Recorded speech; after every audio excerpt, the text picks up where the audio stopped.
प्रियंका जी। बहुत बहुत शुक्रिया अध्यक्ष जी।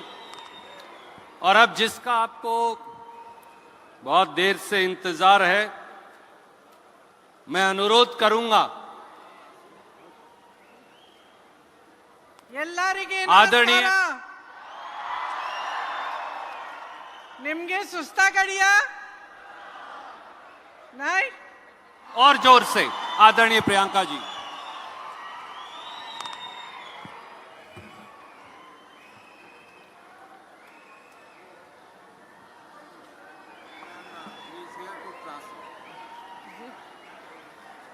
ಎಲ್ಲರಿಗೆ ನಮಸ್ಕಾರ ನಿಮ್ಗೆ ಸುಸ್ತಾಗಡಿಯಾ नहीं बहुत ध्यान से सुन रहे हैं आप और बहुत समय से ठहरे हुए हैं, इसके लिए सबसे पहले मैं आपको बहुत बहुत धन्यवाद देना चाहती हूँ। ತಾವೆಲ್ಲರೂ ಕೂಡ ತಾಳ್ಮೆಯಿಂದ ಈ ಕಾರ್ಯಕ್ರಮಕ್ಕೆ ಕಾತಿರೋದಕ್ಕೆ ತಮ್ಮೆಲ್ಲರಿಗೂ ಕೂಡ ಮನಸ್ಪೂರ್ವಕವಾದಂತ ಧನ್ಯವಾದಗಳನ್ನ ಕೋರ್ತಾ ಇದ್ದೇನೆ। यहाँ आकर आज मुझे बहुत गर्व महसूस हो रहा है। ಇವತ್ತಿಲ್ಲಿ ನನಗೆ ಬಂದು ಅತ್ಯಂತ ಸಂತೋಷ ಆಗ್ತಾ ಇದೆ ಈ ಕಾರ್ಯಕ್ರಮದಲ್ಲಿ ಭಾಗವಹಿಸಿ। मंच पर मेरे कांग्रेस पार्टी के अध्यक्ष मल्लिकार्जुन खड़गे जी हैं। ವೇದಿಕೆ ಮೇಲೆ ನಮ್ಮ ಅಖಿಲ ಭಾರತ ಕಾಂಗ್ರೆಸ್ ಪಕ್ಷದ ಅಧ್ಯಕ್ಷರಾದಂತ ಶ್ರೀ ಮಲ್ಲಿಕಾರ್ಜುನ ಖರ್ಗೆ ಜಿ ಅವರಿದ್ದಾರೆ, जिनका मैं अपार आदर करती हूं। ಯಾರ ಬಗ್ಗೆ ನಾನು ಅಪಾರವಾದಂತ ಗೌರವನ ಇಟ್ಕೊಂಡಿದ್ದೀನಿ।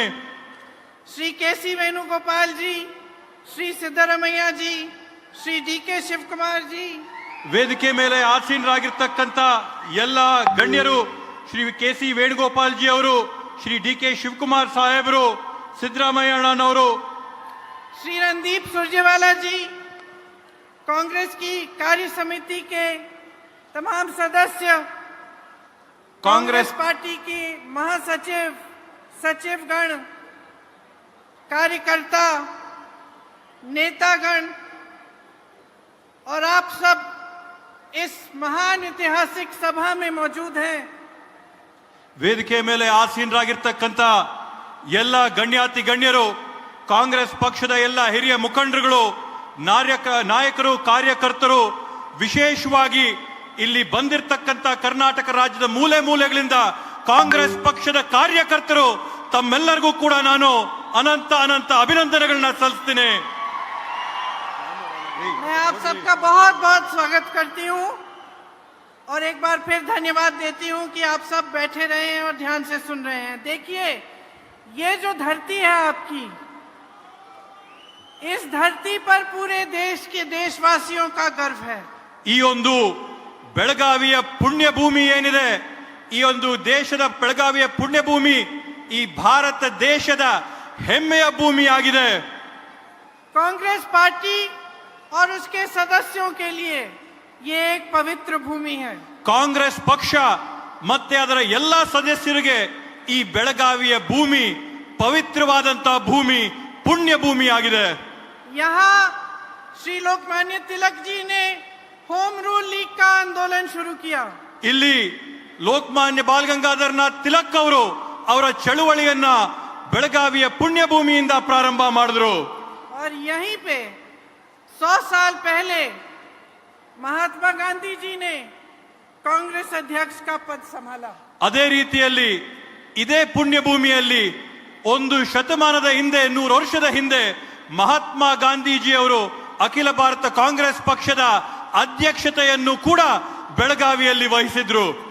आज हम सुवर्ण सौधा में गए थे और वहां एक चित्र बना है। ಇವತ್ತು ನಾವು ಸುವರ್ಣ ಸೌಧಾಗೆ ಹೋಗಿದ್ವಿ, ಅಲ್ಲಿ ನಾವೊಂದು ಚಿತ್ರನ ನಾವು ನೋಡಿದ್ವಿ।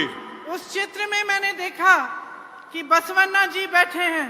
ಆ ಚಿತ್ರದಲ್ಲಿ ನಾನು ನೋಡಿದೆ, ಆ ಚಿತ್ರದಲ್ಲಿ ಬಸವಣ್ಣವರು ಕೂತಿದ್ರು, और उनके सामने अक्कम्मा देवी जी खड़ी हैं।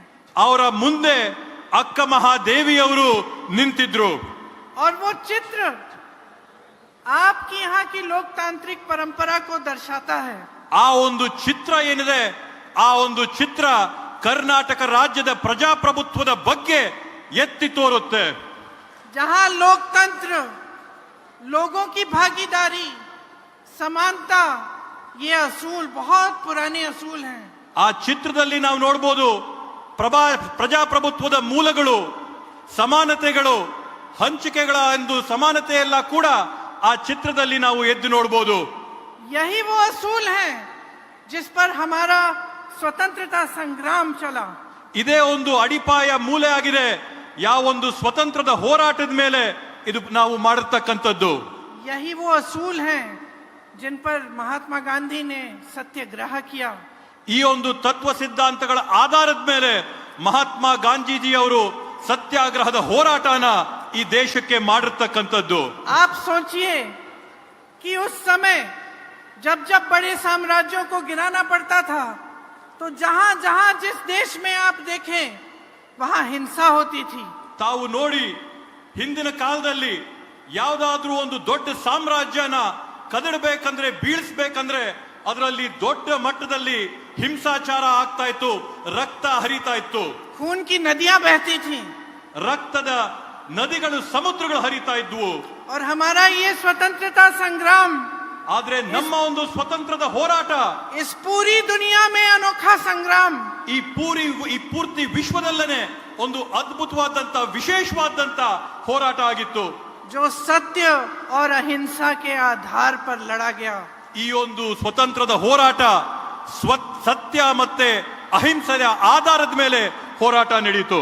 जिसमें महात्मा गांधी, ಯಾವುದರಲ್ಲಿ जवाहरलाल नेहरू जी, सरदार पटेल जी, अंबेडकर जी, जिसमें तमाम जो स्वतंत्रता सेनानी थे, उन्होंने कहा कि तुम हिंसा करो, हम नहीं करेंगे, तुम मारो, हम हाथ नहीं उठाएंगे, हम लड़ेंगे सत्य के आधार पर, अहिंसा के आधार पर, और हम इसी आधार पर तुम्हें शिकस्त देंगे.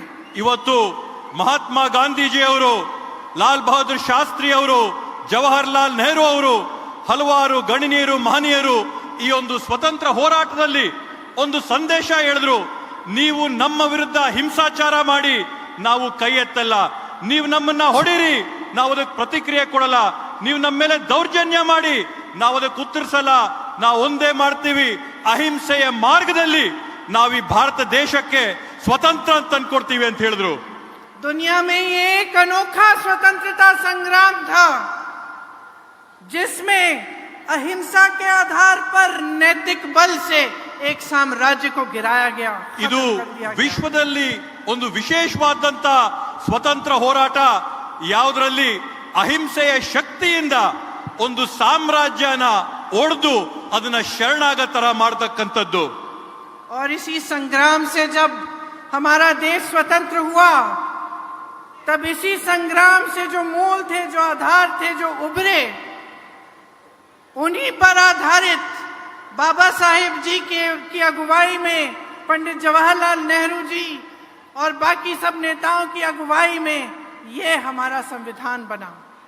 ಸ್ವತಂತ್ರ ಹೋರಾಟ ಆದ ನಂತರ, ಅಹಿಂಸೆಯಿಂದ ಭಾರತಕ್ಕೆ ಸ್ವತಂತ್ರ ಬಂದ ನಂತರ ಯಾವ ಆಶೋತ್ತರಗಳ ಮೇಲೆ ನಮಗೆ ಸ್ವತಂತ್ರ ಬಂದು, ಯಾವ ಅಹಿಂಸೆಯ ಆಧಾರದ ಮೇಲೆ ನಮಗೆ ಸ್ವತಂತ್ರ ಬಂತೋ, ಆ ಒಂದು ಅಹಿಂಸೆಯ ಆಧಾರದಿಂದ ಇವತ್ತು ಬಾಬಾ ಸಾಹೇಬ್ ಅಂಬೇಡ್ಕರ್ ಅವರು, ಜವಾಹರ್ಲಾಲ್ ನೆಹರೂಜಿ ಅವರು ಎಲ್ಲರೂ ಸೇರ್ಕೊಂಡು ದೇಶಕ್ಕೆ ಈ ಪವಿತ್ರವಾದಂತ ಸಂವಿಧಾನನ ಅದೇ ಆಧಾರದ ಮೇಲೆ ಕೊಟ್ಟಿದ್ದಾರೆ.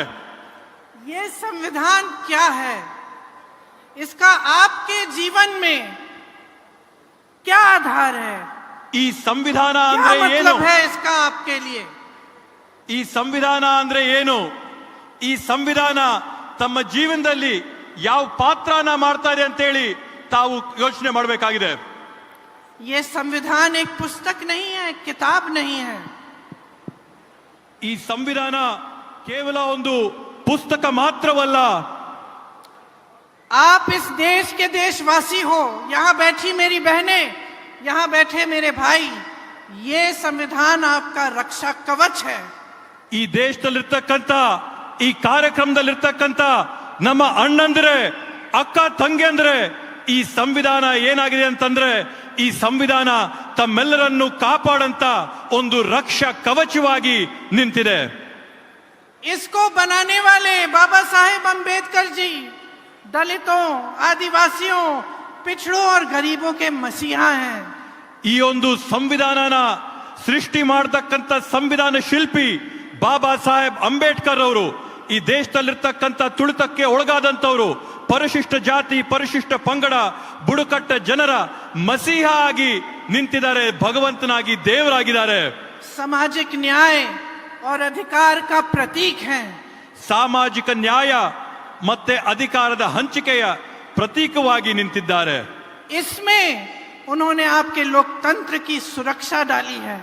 ಈ ಒಂದು ಸಂವಿಧಾನದಲ್ಲಿ ನಮ್ಮ ಒಂದು ಪ್ರಜಾಪ್ರಭುತ್ವದ ಸುರಕ್ಷತೆಯನ್ನ ಅಡಗಿಸಿಟ್ಟಿದ್ದಾರೆ.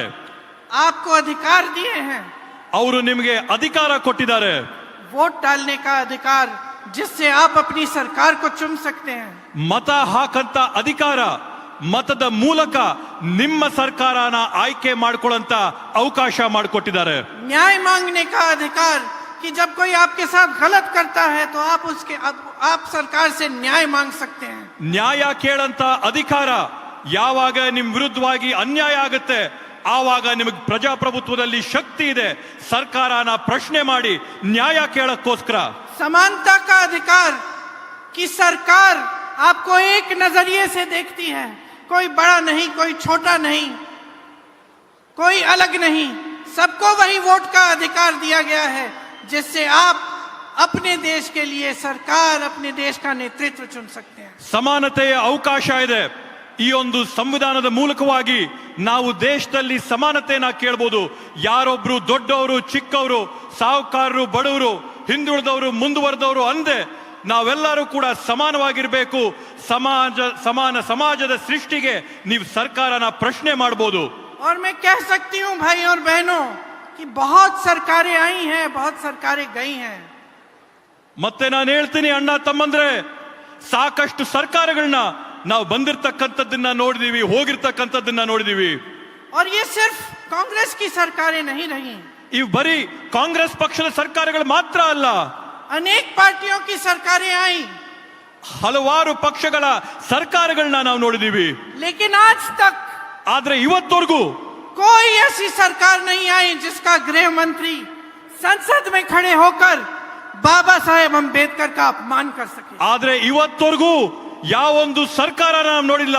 ಆ ಸರ್ಕಾರದಲ್ಲಿರ್ತಕ್ಕಂಥ ಗೃಹ ಸಚಿವರು ಅಮಿತ್ ಶಾ ಅವರು ಸಂಸತ್ತಲ್ಲಿ ನಿಂತು ಬಾಬಾ ಸಾಹೇಬ್ ಅಂಬೇಡ್ಕರ್ ಅವರ ನಿಂದನೆ, ಅವಮಾನ ಮಾಡಿರ್ತಕ್ಕಂಥದ್ದನ್ನ ನಾವು ಯಾರು ಕೂಡ ಇವತ್ತವರೆಗೂ ನೋಡಿಲ್ಲ.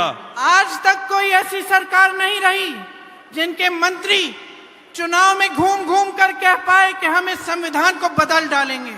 ಇವತ್ತವರೆಗೂ ದೇಶಾದ್ಯಂತ ನಾವು ಯಾವೊಂದು ಸರ್ಕಾರ ನೋಡಿಲ್ಲ, ಯಾವ ಸರ್ಕಾರದ ಮಂತ್ರಿಗಳು ದೇಶಾದ್ಯಂತ ಹೋರಾಡಿ ಭಾಷಣಗಳು ಮಾಡಿ ನಾವು ಸಂವಿಧಾನನ ಬದಲಾಯಿಸ್ತೀವಿ ಅಂತ ಹೇಳಂತ सोच सकता था कि इस स्वतंत्र भारत में दशकों गुजर गए, हमें स्वतंत्रता प्राप्त हुई, और इस स्वतंत्र भारत की धरती पर खड़े होकर कोई कह सकता है कि हमें 1947 में स्वतंत्रता नहीं मिली। ಇವರು ಯಾರಾದ್ರೂ ಆಲೋಚನೆ ಮಾಡಬಹುದಾ ಈ ದೇಶದಲ್ಲಿ ಒಂದ್ ಮಾತು ಹೇಳಕ್ ಸಾಧ್ಯನಾ? 1947ನೇ ಇಸ್ವಿಯಲ್ಲಿ ನಮ್ಮೆಲ್ಲರ ಹೋರಾಟ, ಶ್ರಮ, ಬಲಿದಾನದಿಂದ ಈ ದೇಶಕ್ಕೆ ಸ್ವಾತಂತ್ರ್ಯ ಸಿಕ್ಕಿಲ್ಲ ಅನ್ನಂತ ಮಾತನ್ನ ಯಾರಾದ್ರೂ ಹೇಳಕ್ ಸಾಧ್ಯನಾ? किसी ने नहीं सोचा था कि इस तरह का अपमान सरकार की तरफ से आएगा। ನಾವು ಯಾರು ಕೂಡ ಯೋಚನೆ ಮಾಡಿರಲಿಲ್ಲ ಈ ರೀತಿಯಾದಂತ ಅವಮಾನಗಳು ಸರ್ಕಾರದ ಕಡೆಯಿಂದ ಬರುತ್ತೆ ಅಂತ ಹೇಳಿ. कि मंत्री संविधान को कमजोर करने की बात करेंगे। ಈ ಸರ್ಕಾರದ ಮಂತ್ರಿಗಳು ಸಂವಿಧಾನನ ಕ್ಷೀಣಿಸಂತ ಒಂದು ಪ್ರಯತ್ನನ ಮಾಡ್ತಾ ಇದ್ದಾರೆ.